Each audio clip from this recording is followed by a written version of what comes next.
Hey guys, welcome back to Clownfish TV. This is Kneon. I'm out here with Geeky Sparkles. I'm going to kind of give my thoughts, I think, on part of why I think there's a lot of fatigue with Marvel, Star Wars, insert Western IP, here, like whatever it is. And I'm probably gonna be all over the place in this one because I don't really have an outline. I'm not gonna be reading from an article or anything. So it's gonna be just kind of my thoughts on the situation. But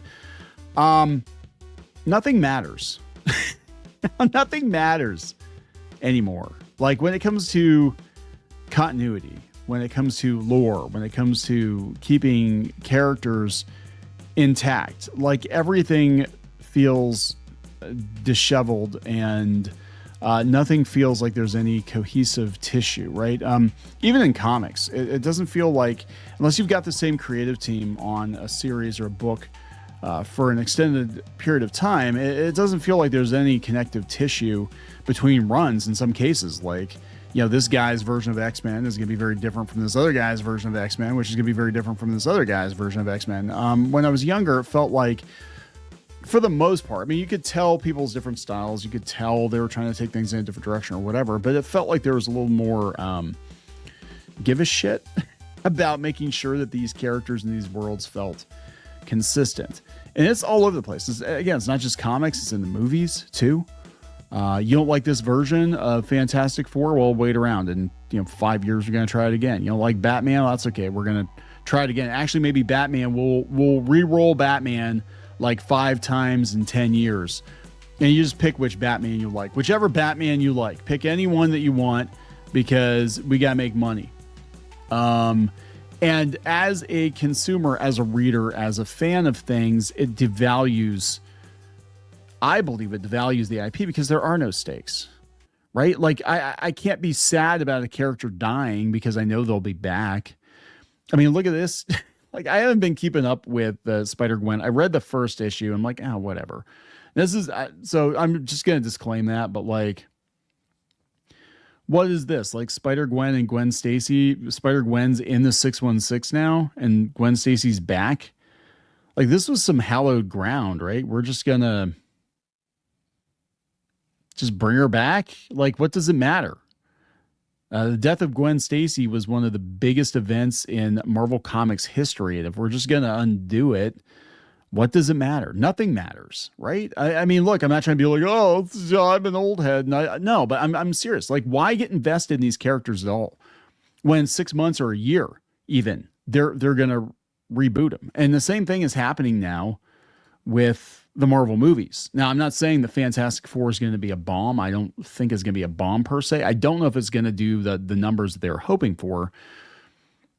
But this takes place in a multiverse. And we've got a Silver Surfer, a female Silver Surfer, that's, according to the leaks, spoiler, going to bite it, by the farm. She's going to die. Of course she is, because we can't, she can't be the main Silver Surfer because that's dumb. But no, the multiverse version of the Silver Surfer, she's going to die. And then we'll probably get, I'm assuming we're going to get Norrin Rad in the movie 616. And then the rumor is that all of this is leading up to Secret Wars, which is apparently going to reset the whole damn thing. It's going to reset the MCU. Why does it matter?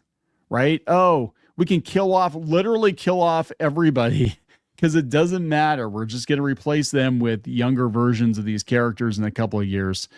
It's the same with Batman, right? I mean, it's like, it's hard to get invested in like a Batman series, or they did with Spider-Man too, in a Spider-Man series, because they're just going to reboot it in a couple of years and it's going to be another version of the character. So why does it matter?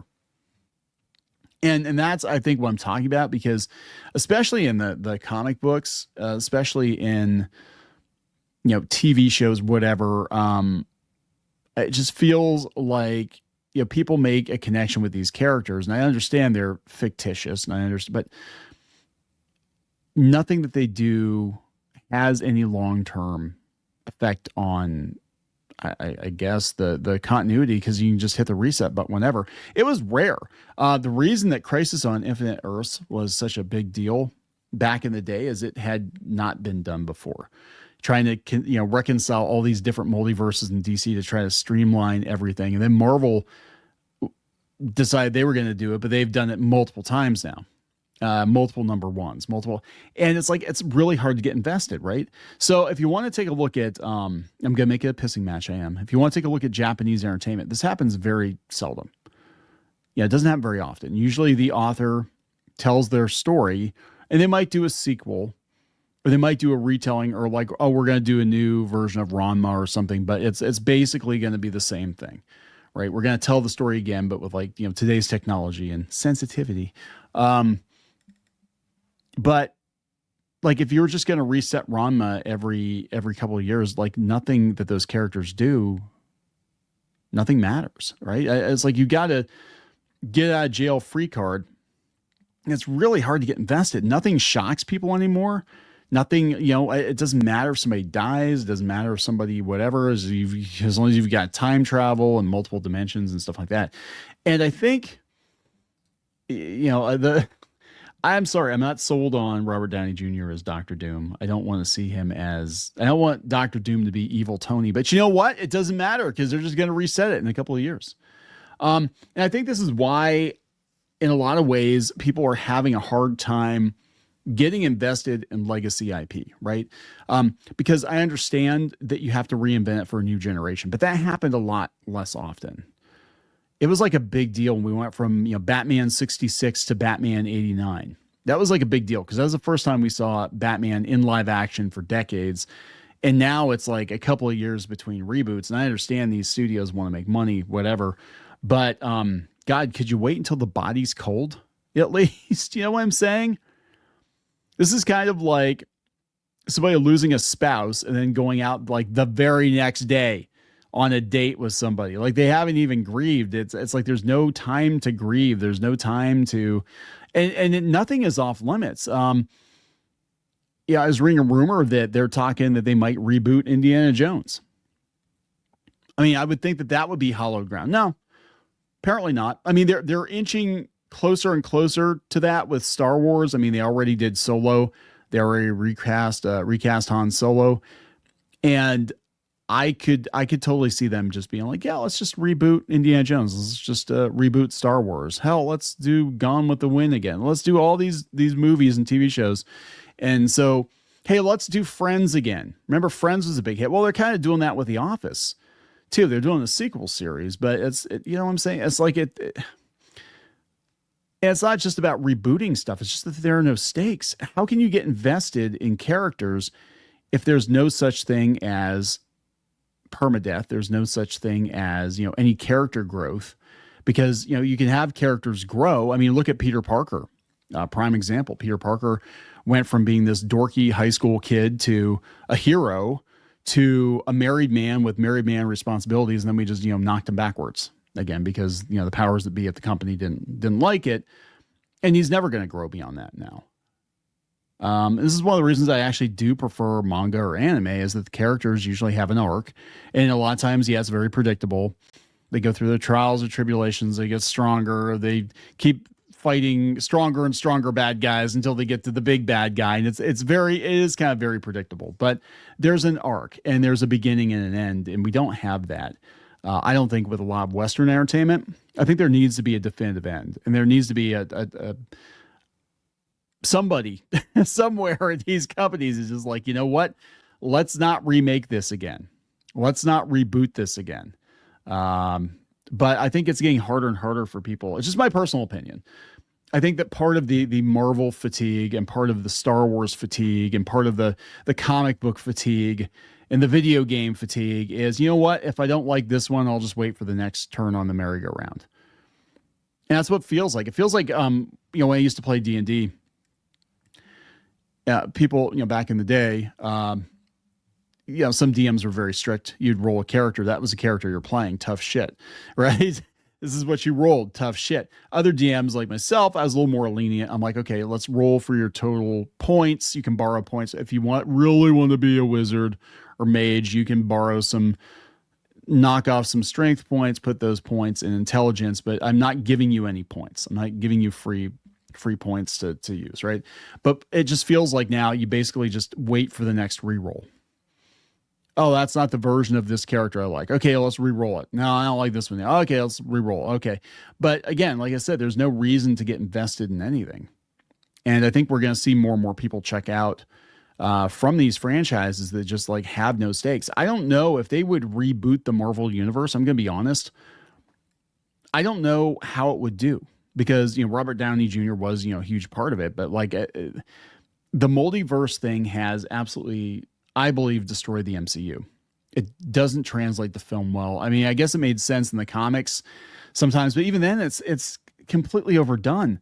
I don't like multiverse Spider-Man stories at all. I don't. I think Peter Parker is, in my mind, he's basically a street level hero who sometimes gets in over his head, sometimes goes on cosmic adventures or whatever. But at the end of the day, he is your friendly neighborhood Spider-Man.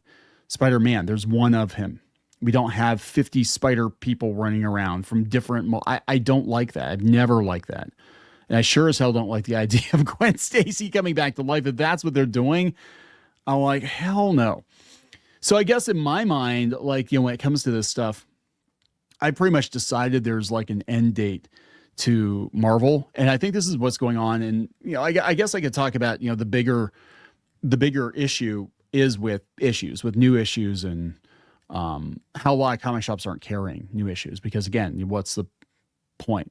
6 issues of this, we're going to reboot it in 6 months, 8 months, whatever. Why even bother getting invested? Oh, there's enough for a trade. Okay, cool. Next writer's going to come along and undo everything. There's literally no point because there's no editorial oversight. I don't think there is. I think they just kind of do whatever and they hope for the best and they hope that they sell some comics and, live another day. But I think that part of the reason that people aren't buying new comics or buying new video games or buying a lot of new stuff, they're going back to the old stuff because it feels more complete. If you go back to, again, since I haven't pulled up comics run, be like, yeah, I'm going to buy every issue of Amazing Spider-Man from the 60s through, I would say about early 2000, somewhere in the early 2000s. In my head canon, Marvel ended somewhere in the early 2000s, definitely before the Disney acquisition. That, to me, that's when Marvel ended. So I would say, okay, well, I'm going to go back and I'm going to collect all the Spider-Man issues from Amazing Fantasy 15. Good luck with that. You've got that money, but it's collected editions, whatever. I'm going to go back. I'm going to buy all those comics up through, like, I'm going to pick an end date, like 2001, 2002, whatever. And then in my head, that's a complete story. Find a good place to stop. And that's it. Because right now it's silly. It's silly. The number of shows that don't have stakes. It's silly. Like, even I'm looking at Arrow. His girlfriend died. No, she didn't. She's back, and now she's a main character. Oh, and also gay. It's like, okay, all right. Doctor Who. The Doctor's got 12 regenerations. Doesn't he? No, he doesn't. He, she, they, them. Doctor's apparently infinite and can split off into multiple doctors. And you know what I'm saying? Like, none of it matters. So why should I care? If you don't care enough about these characters to actually give them an end date or an expiration date or have things happen to them that actually have long-term effects. And it's not just a story you're telling with these characters and it's going to be undone by somebody else in a couple of weeks or months or whatever.